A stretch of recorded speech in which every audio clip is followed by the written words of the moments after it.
I want to grab one more story that I just saw in the New York Post earlier. Deadbeat Arizona dad Christopher Schultz dies by suicide after leaving 2-year-old daughter to die in hot car while he watched porn. This is a terrifyingly sad story, and he was going to go to prison. The story is this.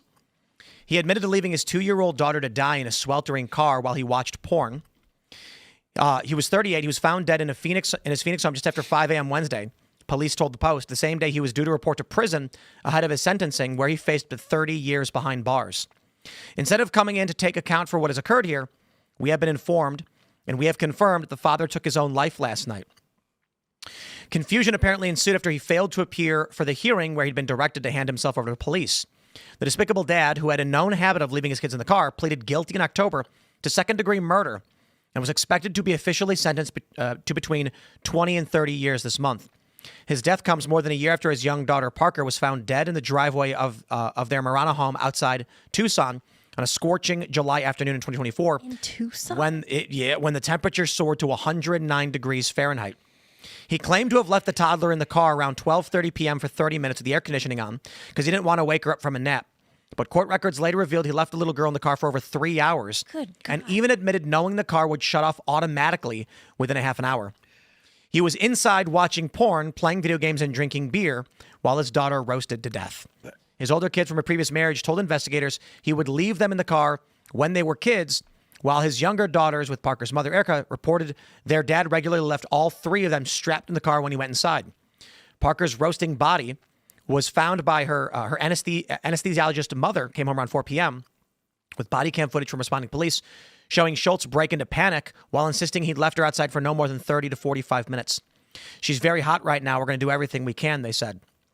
Okay. He got mad, saying, so now I'm being treated like a murderer in the body camera footage.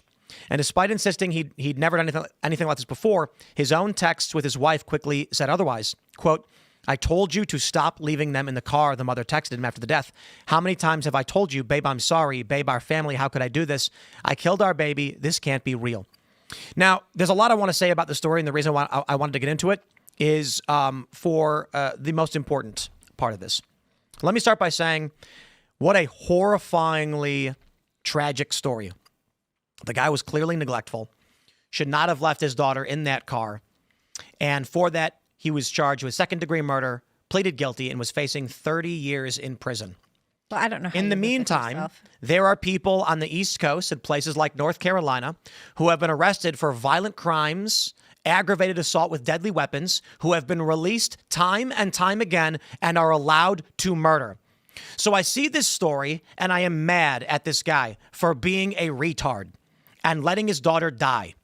And he was going to go to prison for 30 years and he killed himself. Yet these people in major cities like in New York, or the story everyone knows with Irina Zarutska, these recurring violent criminals in major cities are let out, slap on the wrist over and over again.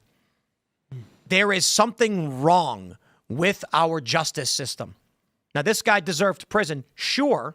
I don't believe he deserved 30 years, even though I think it is insane that he left his daughter in the car while he watched porn and played video games.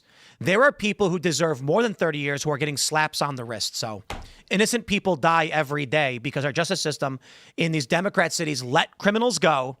And I don't know how you fix it. I mean, the fact that the justice system is broken is directly related to the actual, like, your DAs and your judges. And so those people need to be, you need to, have DAs get fired or have new DAs elected, and you need to have judges, impeached, get them off the bench. That's the only thing that's going to fix that. This guy, I mean, I don't want to say anything because I'm afraid that I might violate TOS. So this guy deserves punishment for what he did. But there's an important distinction between a neglectful retard and intentional violent criminals in Chicago, New York, in D.C., who they keep releasing over and over and over again. Now, by all means, the man deserved punishment, And that's not for me to decide, but he was going to get it. Why, in this case, is it swift and easy justice? It's unfortunate and sad that he killed himself. He still had kids. He still had responsibilities, especially. But why are these career criminals always just released?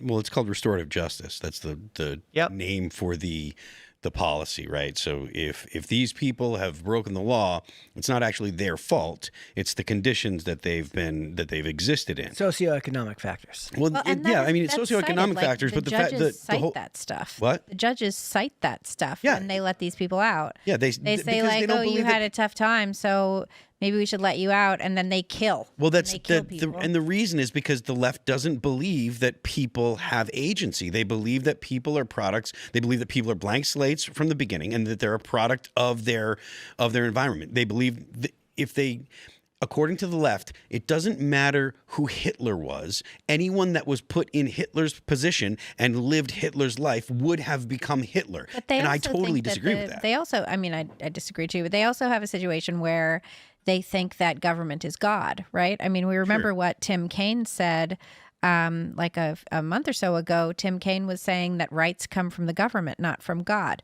So these judges that release repeat offenders, people who have been arrested, like 40 times, they have literally 40 mugshots that can be posted that you can see.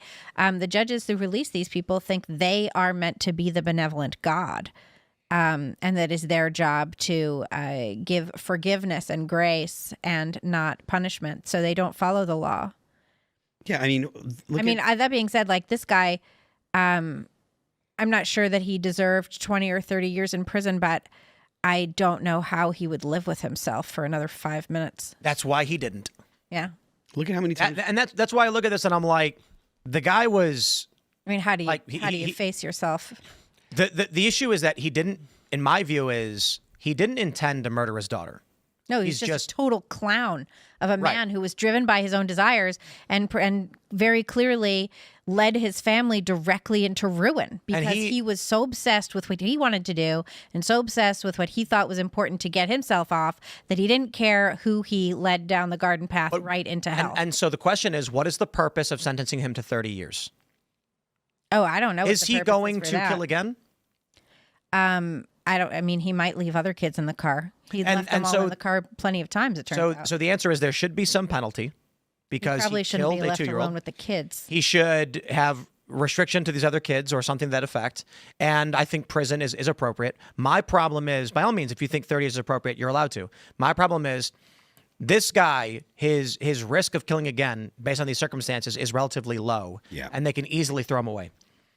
All these other guys in all these other cities, it's like the likelihood. What was the story recently where the guy said it was the woman who killed that kid? She stabbed the 3-year-old. She said, "If you let me out, I'll kill." And they're like, "Okay, free to go." And then she went and murdered a child. Yes, and then and she like laughed in court. She Yeah. was like cool with it.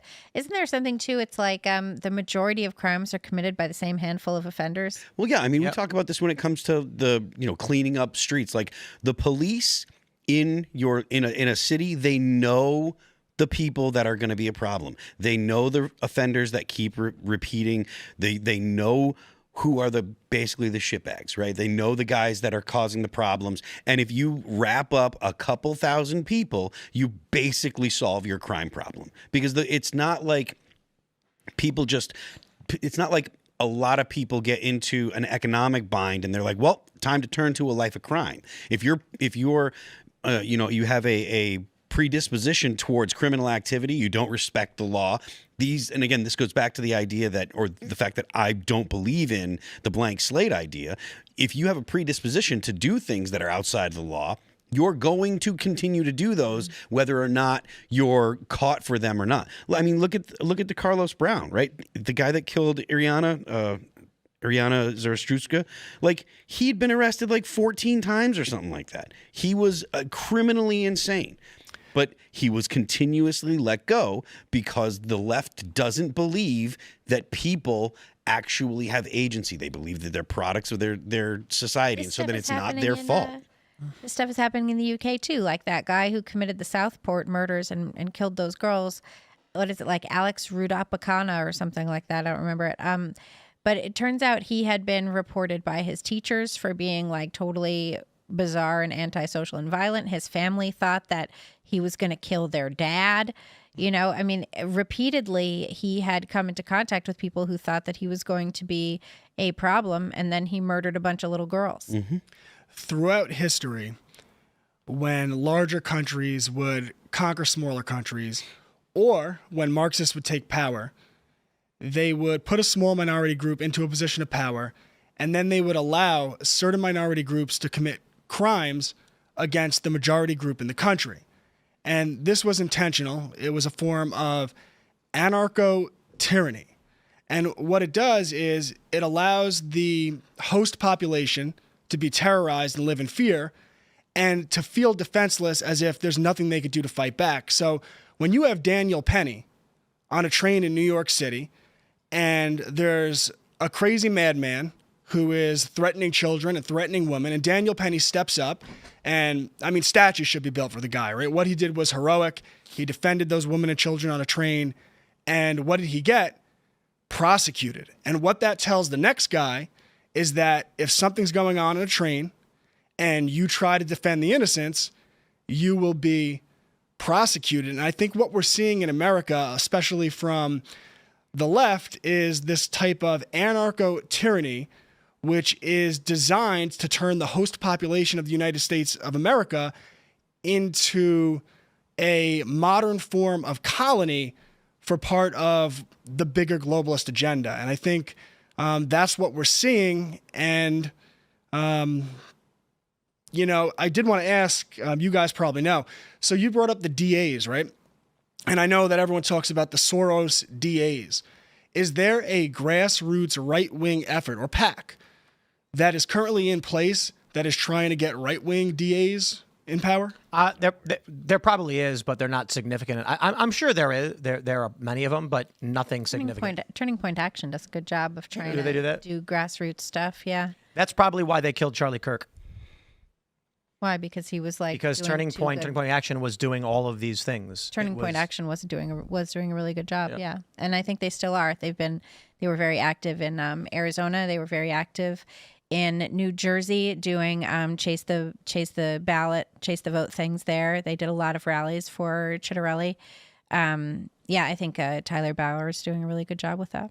Thanks for checking out this clip from Timcast IRL. Make sure to watch the show live Monday through Friday at 8 p.m. Subscribe to this channel, and we will see you all there.